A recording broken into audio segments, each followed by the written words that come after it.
Phone tapping కేసులో కొనసాగుతున్న విచారణ. నిందితుల బెయిల్పై నేడు నాంపల్లి కోర్టులో విచారణ జరుగుతుంది. బెయిల్ పిటిషన్ వేసిన ప్రణీత్రావు, తిరుపతన్న కౌంటర్ దాఖలు చేసిన పంచగుట్ట పోలీసులు విచారణ జరిపి తీర్పు వెల్లడించనున్నారు నాంపల్లి కోర్టు.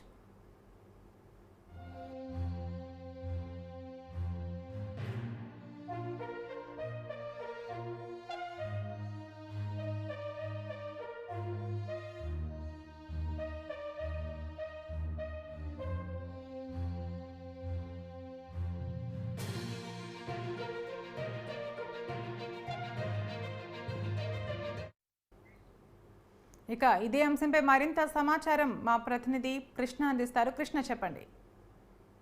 తరంగిణి, ఏదైతే ఫోన్ ట్యాపింగ్ కేసు వ్యవహారానికి సంబంధించి మరి కాసేపట్లో నాంపల్లి కోర్టులో వాద ప్రతివాదనలు జరగనున్నాయి. ఈ కేసులో ఇప్పటికే మన పోలీసులకు విచారణ కూడా చేశారు. దాదాపు నెల రోజులకు పైగానే తాము జైల్లో ఉన్నాం కాబట్టి తమకు బెయిల్ మంజూరు చేయాలని చెప్పేసి ఈ కేసులో అరెస్ట్ అయిన ప్రణీత్రావు, ఆ తర్వాత తిరుపతన్న నాంపల్లి కోర్టులో ఒక పిటిషన్ దాఖలు చేయడం జరిగింది.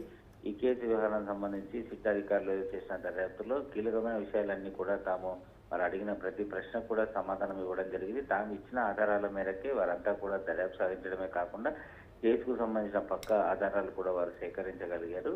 వారు ఎప్పుడు పిలిచినా కూడా తాము అందుబాటులో ఉంటాం, ఎట్టి పరిస్థితుల్లో హైదరాబాద్ పెట్టి వెళ్ళి ఇలాంటి సాక్షులని బెదిరించడం కానీ సాక్ష్యాధారాలు తారుమారు చేయడం ఇలాంటివన్నీ లేకుండా ఉంటాము. ఖచ్చితంగా సిట్ అధికారులు ఎప్పుడు విచారణకు పిలిచినా కూడా తాము ఆ విచారణకు హాజరవుతాము కాబట్టి తమకు బెయిల్ మంజూరు చేయాలంటూ వారు కోర్టులో పిటిషన్ దాఖలు చేశారు. ఈ రోజు దానిపైన వాద ప్రతివాదనలు కూడా ఉన్నాయి. అంతేకాకుండా ఈ తిరుపతన్న తర్వాత ఈ ప్రణీత్రావు బెయిల్ పిటిషన్ వ్యవహారానికి సంబంధించి సిట్ అధికారులు కౌంటర్ కూడా దాఖలు చేసే అవకాశాలు ఉంటాయి. ఎందుకంటే వారికి బెయిల్ ఇస్తే ఖచ్చితంగా బయటకు వెళ్ళిన తర్వాత ఈ కేసుని తారుమారు చేసే అవకాశం ఉంటుంది. అంతేకాకుండా ఈ కేసులో ప్రధాన నిందితులంతా కూడా ఇప్పటికే పరారీలో ఉన్నారు కాబట్టి ఇప్పుడు బెయిల్ ఇస్తే మాత్రం ఖచ్చితంగా కేసు దర్యాప్తు ఆటంకాలు ఏర్పడే అవకాశం ఉంటుంది కాబట్టి కౌంటర్ దాఖలు చేస్తామని చెప్పేసి సిట్ అధికారులు చెప్తున్నారు. మరి కాసేపట్లో దీనిపైన వాద ప్రతివాదనలు జరిగిన తర్వాత కోర్టు దీనిపైన జడ్జిమెంట్ ఇస్తుందా లేదంటే తీర్పు రిజర్వ్ చేసి పెడుతుందా వేచి చూడాలి.